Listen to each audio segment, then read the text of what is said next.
نحمدہ و نصلی علی رسولہ الکریم۔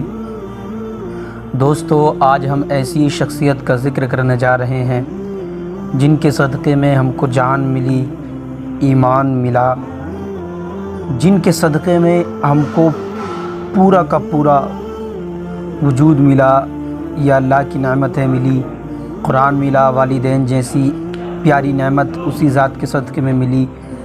گویا کہ دنیا کا ہر ذرہ جس کائنات کے صدقے میں بنا، آج ہم اسی کا ذکر کرنے جا رہے ہیں، اور ہم بات کریں گے کہ اس شخصیت کی جلوہ گری اس دنیا میں کب ہوئی، اور عاشقان رسول جو ان کے آنے پر خوشیاں مناتے ہیں ان کے بارے میں بھی آج ہم ذکر کریں گے۔ دوستو، ربیع الاول شریف تو کیا آتا ہے، ہر طرف گویا موسم بہار آ جاتا ہے۔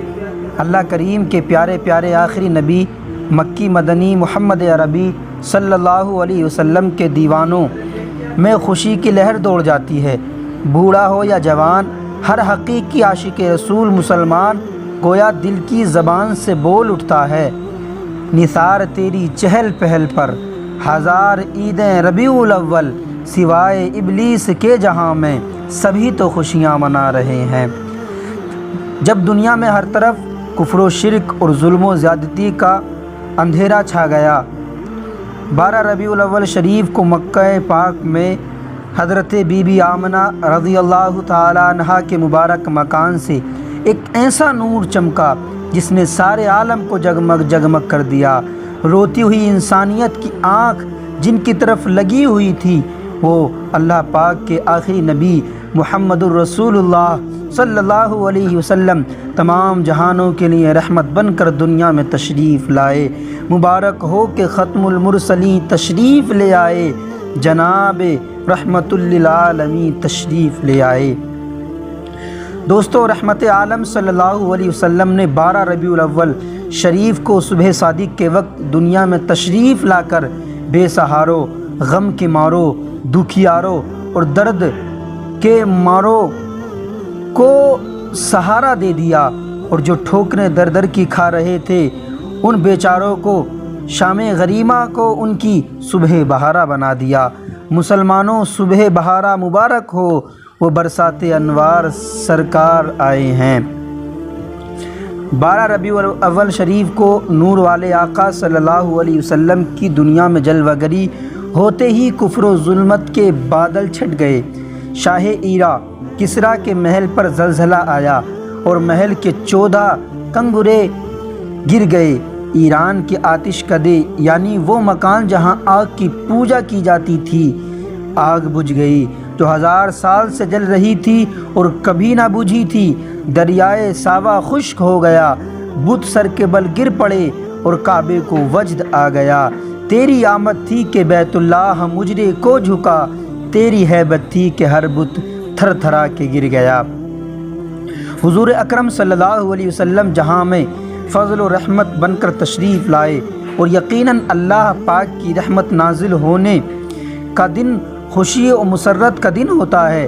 چنانچہ اللہ پاک قرآن پاک میں ارشاد فرماتا ہے، قل بفضل اللہ وبرحمتہ فبذلک فلیفرحوا هو خیر مما یجمعون۔ ترجمہ کنز ایمان، تم فرماؤ اللہ ہی کے فضل اور اسی کی رحمت اور اسی پر چاہیے کہ خوشی کریں، وہ ان سب دھن دولت سے بہتر ہے۔ اللہ اکبر۔ فضل و رحمت، اللہ کی فضل و رحمت پر خوشی منانے کا خود قرآن کریم حکم دے رہا ہے، اور کیا رحمت عالم صلی اللہ علیہ وسلم سے بڑھ کر کوئی اللہ پاک کی رحمت ہو سکتی ہے؟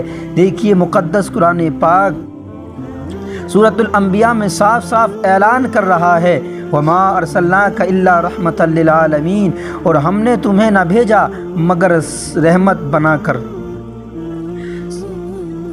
حضرت سیدنا شیخ عبدالحق محدث دہلوی فرماتے ہیں، بے شک نبی رحمت صلی اللہ علیہ وسلم کی شب ولادت شب قدر سے بھی افضل ہے، کیونکہ شب ولادت سرکار کائنات صلی اللہ علیہ وسلم کے اس دن میں جلوہ گر ہونے یعنی آنے کی رات ہے جبکہ لیلۃ القدر تاجدار عرب محبوب رب صلی اللہ علیہ وسلم کو عطا کردہ شب ہے، اور جو رات اللہ پاک کے پیارے نبی صلی اللہ علیہ وسلم کی ولادت کی وجہ سے عزت والی بنی ہو، وہ اس رات سے زیادہ عزت و احترام والی ہے جس نے فرشتوں کے اترنے کی وجہ سے عزت پائی ہو۔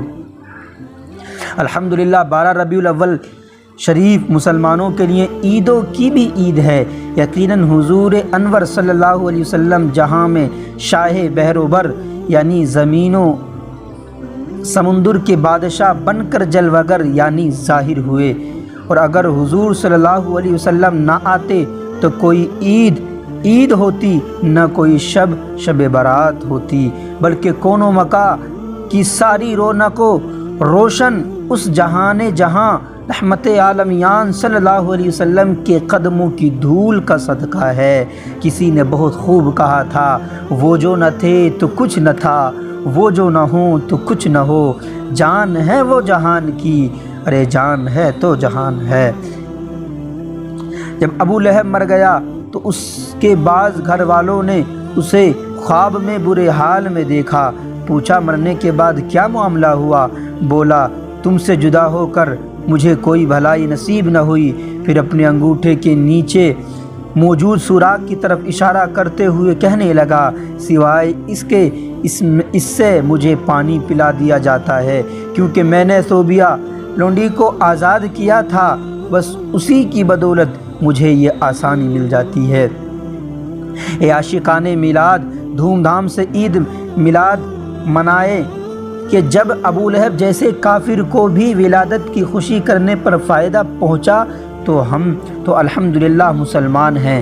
ابو لہب نے اللہ پاک کے رسول کی نیت سے نہیں بلکہ صرف اپنے بھتیجے کی ولادت کی خوشی منائی اور اپنی لونڈی صوبیہ کو دودھ پلانے کے لیے آزاد کیا، تو اس پر یہ معاملہ ہوا کہ اس پر آسانی برت دی گئی، تو ہم اپنے آقا صلی اللہ علیہ وسلم کی ولادت کو خوشی سے مناتے ہیں، تو پھر ہم کیوں اللہ کی رحمت سے مایوس رہیں گے؟ شب ولادت میں سب مسلمان نہ کیوں کریں جان و مال قربا، ابو لہب جیسے سخت کافر خوشی میں جب فیض پا رہے ہیں۔ حضرت بی بی آمنہ رضی اللہ تعالی عنہ فرماتی ہیں، میں نے دیکھا تین جھنڈے نصب کیے یعنی لگائے گئے، ایک مشرق میں، دوسرا مغرب میں اور تیسرا کعبے کی چھت پر، اور حضور اکرم صلی اللہ علیہ وسلم کی ولادت ہو گئی۔ تبھی تو کسی نے خوب کہا ہے، روح الامین نے گاڑا کعبے کی چھت پہ جھنڈا، تا عرش اڑا فریرا صبح شب ولادت۔